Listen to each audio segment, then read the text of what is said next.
नमस्कार विद्यार्थी मित्रांनो, आपल्या सर्वांचं सहर्ष स्वागत आहे GK24 मराठी या एज्युकेशनल चॅनलमध्ये.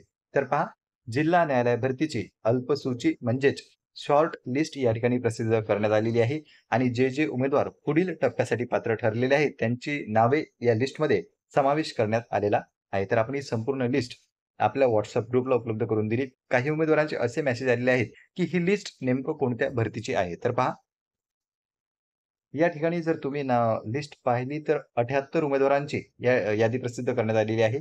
यामध्ये नावही पाहू शकता आणि बाजूला त्यांचा अनुक्रमांक सुद्धा दिलेला आहे.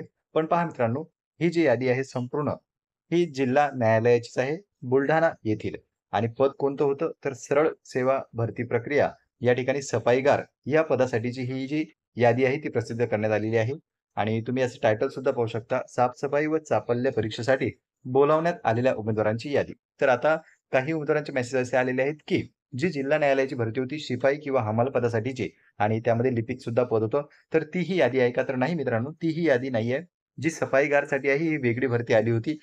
यासाठी अप्लाय करण्यासाठी तुम्हाला ऑफलाईन फॉर्म जो आहे तो भरायचा होता आणि ऑफलाईन फॉर्म पाठवल्यानंतर या ठिकाणी जे उमेदवार पुढील टप्प्यासाठी पात्र ठरलेले आहेत किंवा जे शॉर्ट लिस्ट झालेले आहेत त्यांची ही संपूर्ण यादी प्रसिद्ध करण्यात आलेली आहे. म्हणून तुम्ही जर बुलढाणा जिल्ह्यामधील जिल्हा न्यायालय येथील जर सफाईगार पदासाठी ऑफलाईन अर्ज केलेला असेल, तर तुम्ही तुमचं नाव या लिस्टमध्ये चेक करू शकता. अन्यथा आपली जी मागची भरती आली होती जिल्हा न्यायालयाची, ज्यामध्ये शिपाई किंवा हमाल तसेच लिपिक हे पद होतं आणि ज्याची परीक्षा TCS कंपनीने घेतलेली आहे ऑनलाईन, त्याचा आणि या लिस्टचा कुठलाही अजून संबंध नाही. तर त्या संदर्भात अजून तरी काही ऑफिशियल अपडेट आलेली नाही, कारण की त्याची सेकंड आन्सर बाकी आहे. त्या संदर्भात जर आणखी काही अपडेट आली, तर ती आपण तुम्हाला देऊच. तर या व्हिडिओमध्ये थांबूया. तुम्ही जर या पदासाठी अप्लाय केलेलं असेल, तर तुमचं नाव चेक करू शकता.